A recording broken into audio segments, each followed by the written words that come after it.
Next topic है conservation of resources. हमने पीछे पढ़ा रिसोर्सेज होते क्या हैं और रिसोर्सेज को हम बहुत गलत तरीके से इस्तेमाल कर रहे हैं, जिसके कारण हमें बहुत सारी प्रॉब्लम्स देखने को मिल रही हैं। अब उन प्रॉब्लम से बचने के लिए हमें क्या करना पड़ेगा? रिसोर्सेज को बचाना पड़ेगा, रिसोर्सेज की मदद करनी पड़ेगी, यानी कंजर्वेशन ऑफ रिसोर्सेज।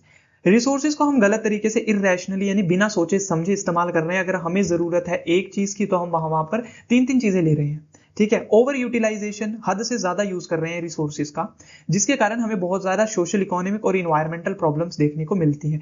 यानी हमारी सोसाइटी में मनी रिलेटेड इशू हमें देखने को मिलते हैं। कुछ लोग अमीर होते जा रहे हैं, कुछ गरीब होते जा रहे हैं।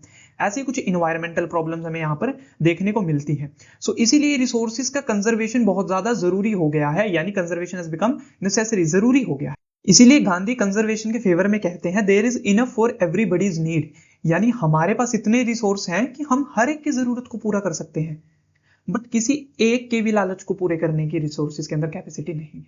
यानी सबकी तो हम जरूरतें पूरी कर सकते हैं, बट एक बंदे की भी हम लालच नहीं पूरा कर सकते। क्यों? क्योंकि लालच का कोई अंत ही नहीं है, लालच बहुत बड़ा है, ठीक है। So there is enough for everybody's need, not for anybody's greed. सबकी जरूरत के लिए है, बट किसी के लालच के लिए नहीं है।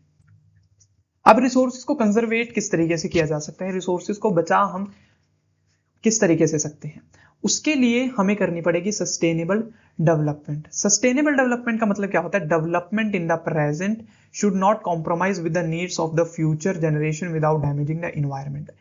डेवलपमेंट का मतलब होता है जब हम अपनी डेवलपमेंट करते हैं बिना फ्यूचर के लोगों की नुकसान पहुंचाए। अब मान लो मेरे पास 10 रोटियां हैं, ठीक है। अब मेरे पास 3 दिन हैं, मैंने क्या किया, आज ही 10 के 10 रोटियां खा ली। अब बाकी के 2 दिन तो मैं भूखा मर जाऊंगा। मैंने फ्यूचर के साथ तो कॉम्प्रोमाइज कर लिया। आज की मैंने सोचा आज पेट भर के खाऊंगा, आज की डेवलपमेंट जरूरी है, कल को भूल गया तो कल को तो सफर करूंगा ही। तो ऐसे ही डेवलपमेंट होता है। सस्टेनेबल डेवलपमेंट उसे ही कहते हैं जब हम आज डेवलपमेंट करते हैं बट हम कल के बारे में भी सोचते हैं, ठीक है। वो होती है सस्टेनेबल डेवलपमेंट। अब एक एग्जांपल देखते हैं सस्टेनेबल डेवलपमेंट का, कि कैसे दुनिया के जो लीडर्स हैं उन्होंने सस्टेनेबल डेवलपमेंट को अचीव करने की कोशिश करी। ये होता है रियो डी जेनेरियो, ब्राजील के अंदर 1992 के अंदर एक मीटिंग होती है, अर्थ समिट मीटिंग होती है, जहां पर 100 से ज्यादा ग्लोबल लीडर्स यानी 100 से ज्यादा देशों के लीडर्स आते हैं, वहां पर मीटिंग करते हैं और वहां पर वो एक रिजल्ट निकालते हैं उस मीटिंग का, जिसे बोलते हैं एजेंडा 21। यानी जो 21st सेंचुरी है हमारी, उसके लिए हम कुछ एजेंडा सेट करेंगे, कुछ एम सेट करेंगे, कुछ चीजें सेट करेंगे कि हमें इस 21वीं सदी के अंदर ये चीजें क्या करनी है, अचीव करनी है। सबसे पहले क्या है? कॉम्बैट डिसीज, जो हमारी दुनिया के अंदर ज्यादा से ज्यादा बीमारियां फैलती जा रही हैं, इन्हें कंट्रोल करना है। इरेडिकेट पॉवर्टी, गरीबी को कम करना है, क्योंकि अगर गरीबी को कम करेंगे तभी हमारा फ्यूचर सिक्योर होगा। अगर गरीबी कम होगी तभी हमारे कहीं ना कहीं रिसोर्सेज बच पाएंगे, अच्छे से उन्हें यूज कर पाएंगे।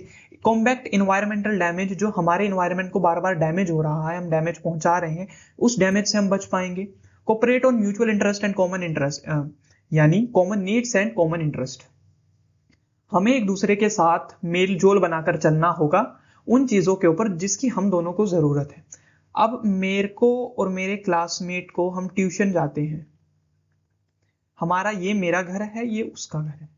अब वो अलग बाइक निकाल रहा है, मैं अलग बाइक निकाल रहा हूं, तो क्या है? हमारी कॉमन इंटरेस्ट है और कॉमन नीड है, ट्यूशन जाना, सेम ट्यूशन।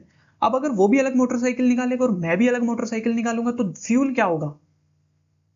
ज्यादा लगेगा। अब फ्यूल क्या है? एक रिसोर्स है और नॉन रिन्यूएबल रिसोर्स है। अगर वो खत्म हो गया तो उसे बनने में हजारों साल लगेंगे। तो यहां पर हम क्या कर सकते हैं? हम एक ही मोटरसाइकिल पर जाकर ट्यूशन पर जा सकते हैं। हमने क्या किया? कोऑपरेट किया। किस चीज के ऊपर? हमारी दोनों की म्यूचुअल नीड्स के ऊपर, जो हम जिस चीज की हम दोनों को जरूरत है, जिससे हम सस्टेनेबल डेवलपमेंट को क्या कर सके, अचीव कर सके, ठीक है। नेक्स्ट क्या है? Local government should have their own agenda 21। यानी अब ये तो उन्होंने पूरी दुनिया के लिए किया था, अब पूरी दुनिया को उन्होंने कहा भी हम ये चीज फॉलो करेंगे, तो उन्होंने कहा अब ये पूरी दुनिया के लिए, ये तो एक मेजर चीज है जो हमने पूरी दुनिया के लिए ले ली। अब हर एक देश की, हर एक लोकल गवर्नमेंट्स को भी अपना अपना जो है वो एजेंडा 21 सेट करना पड़ेगा। अब अफ्रीकन और एशियन कंट्रीज हैं जिनके अंदर पॉवर्टी बहुत ज्यादा है और डिसीजेस बहुत ज्यादा है, सो उन्हें इसके ऊपर ज्यादा फोकस करना पड़ेगा। अब जो वेस्टर्न कंट्रीज है वहां पर गरीबी बहुत कम है, सो उन्हें इन्वायरमेंटल डैमेज के ऊपर काम करना पड़ेगा। सो इस तरीके से आपको अपनी चीजों को थोड़ा थोड़ा शिफ्ट करना पड़ेगा, थोड़ा सा मॉडिफाई करना पड़ेगा अपने हिसाब से। तो ये उस अर्थ समिट का वो था, एम थे, ये इसीलिए बनाई गई थी ताकि हम इन सब चीजों को हासिल कर सके 21st सेंचुरी।